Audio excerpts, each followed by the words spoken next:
দোয়ার ধাক্কা বড় ধাক্কা, ঠিক কিনা? প্রায় শুনবেন ক্যান্সার হয়েছে, ডাক্তার বলে দিচ্ছে বাঁচবে 2 মাস। কয় মাস? এরপর আমি দেখছি লোকটা 8 বছর বেঁচেছিল। কয় বছর? ডাক্তার বলছে বাঁচবে কয় মাস, বেঁচেছিল কয় বছর? 8 বছর। কিসের বরকতে? দোয়া। কিসের বরকতে? তাহলে দোয়ার একটা পাওয়ার আছে না নাই? একটা বিশ্বনবী দোয়া করলেন, আল্লাহ হয় ওমরে ফারুককে আপনি এনে দেন, অথবা আবু জাহেলের মনটারে নরম করে দেন। ওমরে ফারুকের জন্য দোয়াটা কবুল করে নিল কে? এই দোয়ার একটা বরকত ওমরে ফারুকের হৃদয়ে ছুঁয়ে গেল। 1 নাম্বার ধাক্কা। ধাক্কা সব একবারে দেওয়া যায়? ধাক্কা একবারে দেওয়া যায়? ডাক্তারের কাছে গেলে ডাইরেক্ট কি অ্যান্টিবায়োটিক মারে? কথা বলেন। প্রথমে সামান্য ওষুধ দেয়, সিম্পল ডোজ, তারপরে ডোজ একটু বাড়ায়, ফাইনালি কাজ না হলে অ্যান্টিবায়োটিক মারে। কথা বলেন। প্রথম ধাক্কাটা গেল তিনি দোয়ার ধাক্কা। বিশ্বনবী দোয়া করলেন, ওই দোয়ায় ওমরে ফারুকের হৃদয়ে ছুঁয়ে গেল। এরপরে রব্বুল আলামিন ওমরে ফারুককে ধাক্কা মারলেন কোরআনের একটা সূরা দিয়ে। সূরাটার নাম হলো সূরাতুল হাক্কা। কি সূরা? কোন সূরা দিয়ে ধাক্কা দিছে? সূরা হাক্কা। সূরা হাক্কা দিয়ে দিছে এক, কথা কয় না। সূরা হাক্কা দিয়ে দিয়েছেন এক। আল হাক্কাতু মাল হাক্কা ওয়া মা আদরাকা মাল হাক্কা। সূরা হাক্কা দিয়ে আল্লাহ একটা ধাক্কা মারলেন। ওই যে দোয়া করলেন বিশ্বনবী, দোয়ার পর সাইয়েদনা ওমর ফারুকের হৃদয়ের মধ্যে উথাল পাতাল শুরু হয়ে গেল। সব সময় লুকিয়ে লুকিয়ে বিশ্বনবীর ফলো করে। বিশ্বনবী ডানে গেলে ওমরে ফারুক ডানে যায়, বিশ্বনবী বাঁয়ে গেলে ওমরে ফারুক বাঁয়ে যায়। বিশ্বনবী রাত্রিবেলা নামাজ পড়লে ওমরে ফারুক পেছনে লুকিয়ে লুকিয়ে বিশ্বনবীর কোরআন শুনে। বিশ্বনবী মসজিদুল হারামের পাশে দাঁড়িয়ে রাতের এশার সালাত আদায় করছিলেন। ওই টাইমে বিশ্বনবী সূরাতুল হাক্কা তেলাওয়াত করছিলেন। কোন সূরা? সূরাতুল হাক্কা বিশ্বনবী তেলাওয়াত করেছেন। ওমরে ফারুক মন্ত্রমুগ্ধ হয়ে বিশ্বনবীর কণ্ঠের তেলাওয়াত শুনে। বিশ্বনবীর তেলাওয়াতের কণ্ঠ আমাদের কণ্ঠের মতো নাকি? বিশ্বনবীর কণ্ঠ কারি বাসাতের কণ্ঠের মতো? আহমদ বিন ইউসুফের কণ্ঠের মতো? আমার নবীর কণ্ঠের সুরের ঝংকারের সাথে পৃথিবীর কোন কারি সাহেবের তুলনা চলবে? কত মধুর, কত সুন্দর, কত অসাধারণ তেলাওয়াত করতেন আমার বিশ্বনবী। একবার তেলাওয়াত শুনলে পাগল না হয়ে কেউ থাকতে পারত না। বিশ্বনবী ওমরে ফারুককে দেখেন নাই। ওমরে ফারুক লুকিয়ে লুকিয়ে বিশ্বনবীরে ফলো করে। বিশ্বনবী এশার সালাতে সূরা হাক্কা তেলাওয়াত করতে আরম্ভ করলেন। তেলাওয়াত করতে করতে করতে করতে বিশ্বনবী সামনের দিকে যেতে লাগলেন। বিশ্বনবীর চমৎকার কণ্ঠের তেলাওয়াত শুনে ওমরে ফারুক মুগ্ধ হতে লাগলো। ওমরে ফারুক অবাক, কিরে এত সুন্দর শব্দের গাঁথনি, এত সুন্দর বাক্য, এত সুন্দর অন্তমিল, এত সুন্দর কথা, এটা কবিতার মতো লাগে। মনে হয় মুহাম্মদ কবি হয়ে গেছে। কি হয়ে গেছে? সবাই বলে মনে হয় মুহাম্মদ কবি হয়ে গেছে। কাব্য প্রতিভা দিয়ে নিজেই কবিতা বানাইছে। ওমরে ফারুক যখন মনে মনে ভাবলেন এগুলো মনে হয় মুহাম্মদ কবিতা পড়ে, মুহাম্মদ মনে হয় কবি হয়ে গিয়েছে। ইন দা মিন টাইম বিশ্বনবী তেলাওয়াত করছিলেন সূরা হাক্কা থেকে। ওয়া মা হুয়া বিকাউলি শাইরি ক্বালিলাম মা তুমিনুন। এই আয়াতের অর্থ হলো এটা কোনো কবির বানানো কবিতা নয়, তোমরা অল্প সংখ্যক লোকই এই কোরআনের উপরে ঈমান আনো। সুবহানাল্লাহ পড়ে। বিশ্বনবী ওমরে ফারুককে দেখছে নাকি? কথা কয় না। দেখেছে?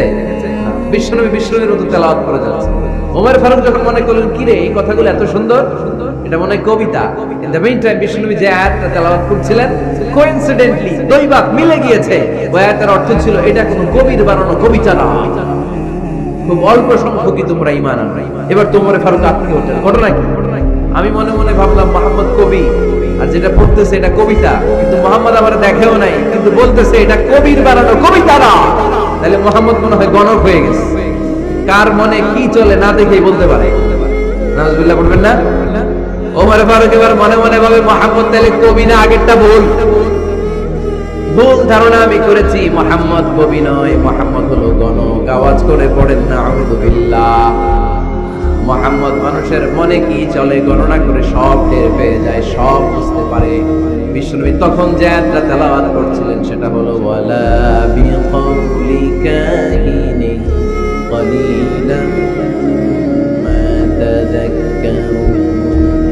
বিষ্ণুনবী তখন যে আয়াতটা তেলাওয়াত করছিলেন, এই আয়াতের অর্থ হলো এটা কোনো গণকের বানানো কথা নয়, খুব অল্প সংখ্যক লোকই তোমরা উপদেশ গ্রহণ করো।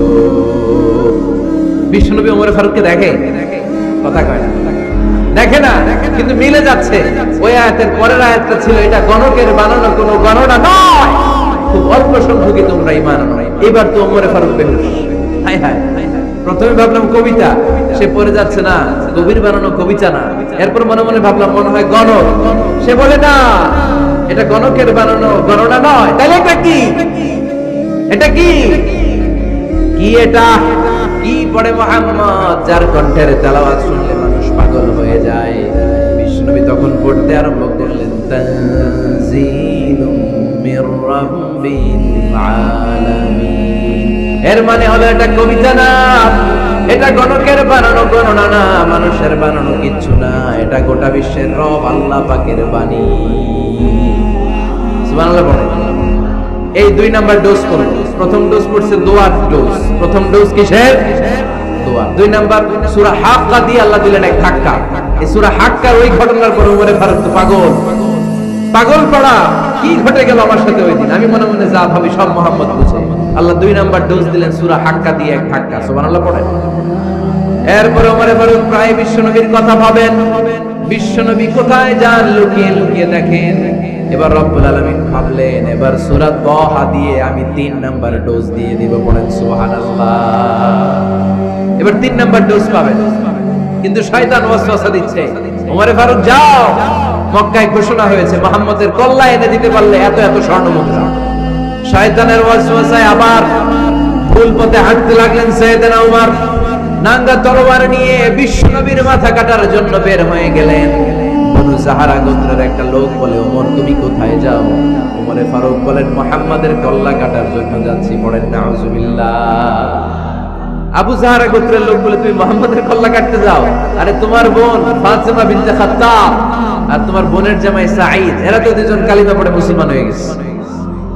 আরে মুহাম্মাদের কল্লা পরে কেটো, আগে ঘর সামলাও। যে ওমর, আগে ঘর সামলাও, পরে তুমি মুহাম্মাদের কল্লা কাটতে যাও। ওমরে ফারুক রেগে গেলেন, রাস্তা ঘুরিয়ে বাড়ির দিকে চলতে আরম্ভ করলেন। রাগে তিনি গড়গড় করছেন। ওমরে ফারুকের বোন ফাতিমা বিনতে খাত্তাব, বোনের জামাই সাঈদ, তাদের দুইজনকে খাব্বাব রাদিয়াল্লাহু তাআলা আনহু সূরা তাহা ঘরের ভিতরে তেলাওয়াত করে শোনাচ্ছিল। পড়েন সুবহানাল্লাহ। সূরা তাহা দিয়ে আল্লাহ একটু পরে ধাক্কা মারবে, আরেকটা মারবে। ওমরে ফারুক যখন আসলেন, ওমরে ফারুকের আওয়াজ শুনে খাব্বাব রাদিয়াল্লাহু তাআলা আনহু লুকিয়ে গেলেন। ওমরে ফারুক দরজার মধ্যে কড়া নাড়লেন। বোন বলে, কে তুমি? সাইয়েদনা ওমর বললেন, আমি ওমর। খুলে দেওয়া হলো। ঘরের ভেতরে ঢুকেই কথা নাই বার্তা নাই, নিজের আপন বোনকে মারতে শুরু করলো ওমর। বোন জামাইকে আঘাত করতে শুরু করলো। মারতে মারতে নিজের কলিজার টুকরা বোনকে, বোনের জামাইকে সাইয়েদনা ওমরে ফারুক পিটাতে পিটাতে রক্তাক্ত করে ফেললেন। গা দিয়ে ফিনকি বের হয়ে যখন রক্ত বের হয়, সাইয়েদনা ওমরে ফারুকের দিলের মধ্যে মায়া তৈরি হয়ে যায়। সাইয়েদনা ওমরে ফারুক বললেন, আমার কলিজার টুকরা বোন আর বোন জামাই, তোরা কেন মুহাম্মাদের কথায় পাগল হলি? বুঝলাম না কেন মক্কার লোকগুলো পাগল পড়া হয়ে সব মুহাম্মাদের দলে চলে যায়। কি এমন কথা মুহাম্মদ তোদের শোনায়, কি এমন বাণী তোদের শোনায় যে বাণী শুনে সব তোরা মুহাম্মাদের দলে চলে গেলি? কি আছে মুহাম্মাদের কাছে? কি কি জাদুটা? কি কি জাদু পেলি সেখানে? আমার একটু দেখা। বোন ফাতেমা বলে, না ভাই, ইন্নাকা রিজিস, তুমি নাপাক, লা ইয়ামাসসুহু ইল্লাল মুতাহহারুন, পাক পবিত্র না হয়ে আল্লাহর এই কালামে স্পর্শ করা যায় নাকি? আওয়াজ করে বলেন, স্পর্শ করা যায়? ভাই তুমি গোসল করে আসো, তাহলে তোমার হাতে তুলে দিব, তুমি পড়লেই বুঝতে পারবা কি আছে আল্লাহর এই কোরআনে। সুবহানাল্লাহ পড়েন। সাইয়েদনা ওমর ফারুক গোসল করে আসলেন। বোন আবার সূরা তাহা চামড়ার মধ্যে সূরাতু তাহার কিছু অংশ লিখে খাব্বাব রাদিয়াল্লাহু তাআলা নিয়েছিলেন। ওনার হাত থেকে সূরা তাহার অংশটা নিয়ে সাইয়েদনা ওমর ফারুকের বোন ওমর ফারুকের হাতে দিয়ে বলল, ভাই তুমি আসার আগে এই অংশটা সবাই মিলে তেলাওয়াত করছিলাম। ওমর ফারুকের হৃদয়টা তখন একেবারে নরম, কারণ আগে ধাক্কা খাইছে কয়টা? জোরে বলতে হবে। প্রথম ধাক্কাটা কিসের? দ্বিতীয়টা হাক্কা, সূরার নাম ধাক্কা দিয়ে দিয়েছেন আল্লাহ ধাক্কা। এবার দিলেন সূরা তাহার ধাক্কা। ওমর ফারুক হাতে নিলেন, খুব ভালো আরবি জানতেন, চমৎকার আরবির অর্থ বুঝতেন, কারণ আরবি ভাষাভাষী মানুষ। হাতে নিয়ে নজর দেওয়ার পরে ওনার চোখ দিয়ে দাঁড় দাঁড় করে পানি বের হয়ে গেল। ওমর ফারুক আয়াতগুলোর দিকে তাকিয়ে পড়তে আরম্ভ করলেন, তাহা মা আনজালনা আলাইকাল কুরআনা লিতাশকা ইল্লা তাযকিরাতান লিমান ইয়াখশা তানজিলাম মিম্মান খালাকাল আরদা ওয়াস সামাওয়াতিল উলা। পড়েন সুবহানাল্লাহ। উনি পড়তে আরম্ভ করলেন, তাহা মা আনজালনা আলাইকাল কুরআনা লিতাশকা, এই কোরআনকে হতভাগা জাতি হিসেবে থাকার জন্য তোমাদের উপর নাযিল করি নাই। তানজিলাম মিম্মান খালাকাল আরদা ওয়াস সামাওয়াতিল উলা, এটা ওই রবের পক্ষ থেকে, ওই সত্তার পক্ষ থেকে নাযিল হয়েছে যেই রব জমিন তৈরি করেছেন, যেই রব বিশাল সুবিশাল আকাশও তৈরি করেছেন। সুবহানাল্লাহ। সূরা তাহা এই চমৎকার অসাধারণ শব্দ গাঁথনি দিয়ে এই আয়াতগুলো যখন পড়তে আরম্ভ করলেন, ওমর ফারুক আর নিজের উপর ব্যালেন্স রাখতে পারলেন না, আর ধরে রাখতে পারলেন না। এবার ডাইরেক্ট অ্যাকশন। এবার কি 3 নাম্বার ধাক্কা খেয়ে, সূরা তাহার ধাক্কা খেয়ে আর সামলাতে পারলেন না, পাগলের মতো হয়ে গেলেন। বলতে আরম্ভ করলেন, আইনা মুহাম্মদ, মুহাম্মদ কোথায়? সাইয়েদনা খাব্বাব বললেন, বিশ্বনবী সাফা পাহাড়ের পাদদেশে দারুল আরকাম ইবনে আবিল আরকামের ঘরে বসে বসে লুকিয়ে লুকিয়ে কোরআনের দাওয়াত দিচ্ছে। ওমর, তুমি যদি মুহাম্মদ সাল্লাল্লাহু আলাইহি ওয়াসাল্লামের দেখা পেতে চাও, তাড়াতাড়ি দারুল আরকামের ঘরের দিকে ছুটে যাও। ওমর ফারুক তলোয়ার নিয়ে ছুটলেন, পাগলের মতো ছুটলেন, আর ধৈর্য ধারণ করতে পারেন না। বিশ্বনবীর নূরানি চেহারাটা একবার দেখার জন্য পাগলের মতো ছুটতে আরম্ভ করলেন। ওমর ফারুককে দারুল আরকামের কাছে আসতে দেখে বিশ্বনবীর চাচা হামজা ইবনে আব্দুল মুত্তালিব এসে বলে, নবী তাড়াতাড়ি দারুল আরকামের ঘর থেকে আপনি পালিয়ে অন্য কোথাও চলে যান। ওই যে ওমর ইবনে খাত্তাব নাঙ্গা তলোয়ার নিয়ে আপনার উপর আক্রমণ করার জন্য ছুটে আসছে গো নবী। বিশ্বনবী বললেন, ও আমার সাহাবারা, ও আমার চাচা হামজা, সবাই আপনারা সরে যান, ওমরে আসতে দেন, ওমরে বাধা দিয়েন না। কারণ কিছুদিন আগে তাহাজ্জুদের নামাজ পড়ে আমি আল্লাহর কাছে একটা বিশেষ দোয়া করেছি, আমার মন বলছে ওই দোয়াটা আল্লাহ কবুল করতে শুরু করেছে। ওমর ফারুক চলে আসলেন, এসে কোনো কথা নাই, চিৎকার দিয়ে বললেন, আশহাদু আল্লা ইলাহা ইল্লাল্লাহ ওয়া আশহাদু আন্না মুহাম্মাদান আবদুহু ওয়া রাসূলুহু, আমি সাক্ষ্য দিলাম আল্লাহ এক, অদ্বিতীয়, আল্লাহ ছাড়া কোনো ইলাহা নাই, নিশ্চয় আপনি মুহাম্মদ আল্লাহর বান্দা এবং রাসূল। সুবহানাল্লাহ। এই কালমা শাহাদাতের ভেতরে আল্লাহর কথা, আমার নবীর কথা ঢুকিয়ে দিয়েছে কে? ঝিনুকের ভেতর লুকিয়ে থাকে যেমন মতি, ঝিনুকের ভেতর লুকিয়ে থাকে যেমন মতি, কালমা শাহাদাতে আছে আল্লাহর জ্যোতি, কালমা শাহাদাতে আছে আল্লাহর জ্যোতি। পড়েন, ঝিনুকের ভেতর লুকিয়ে থাকে যেমন মতি, ঝিনুকের ভেতর লুকিয়ে থাকে যেমন মতি, কালমা শাহাদাতে আছে আল্লাহর জ্যোতি, কালমা শাহাদাতে আছে আল্লাহর জ্যোতি। পড়েন আল্লাহু আকবার। ওই শাহাদাতের জ্যোতি সাইয়েদনা ওমর ফারুকের হৃদয়টারে উজালা করে দিল। দুনিয়ার সব ভয়কে পেছনে ফেলে এক আল্লাহর ভয়কে অন্তরে ধারণ করে আওয়াজ করে বললেন, আশহাদু আল্লা ইলাহা ইল্লাল্লাহু ওয়াহদাহু লা শারীকা লাহু ওয়া আশহাদু আন্না মুহাম্মাদান আবদুহু ওয়া রাসূলুহু। পড়েন সুবহানাল্লাহ। 3টা ধাক্কা। কয়টা? সবাই বলতে হবে কয়টা?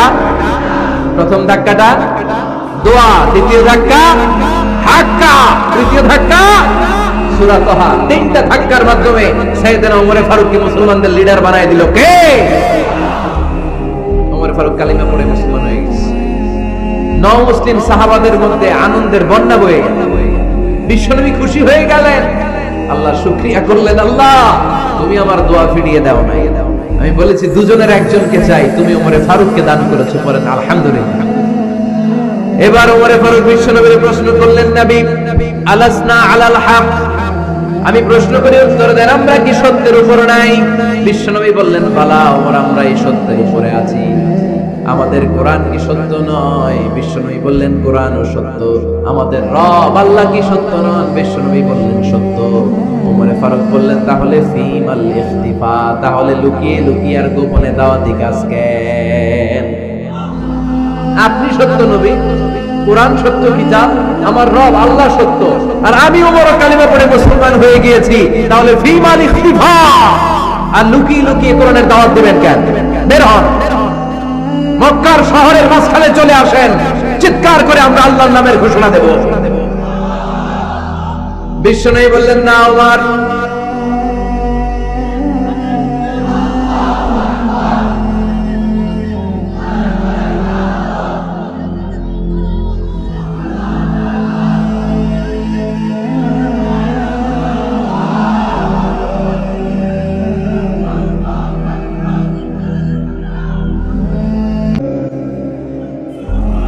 বিশ্বনবী ডেকে বললেন, না ওমর, এটা মাক্কি জীবন, ওমর এটা মাক্কি জীবন, এখানে দাওয়াতি কাজ করব লুকিয়ে লুকিয়ে, আস্তে আস্তে।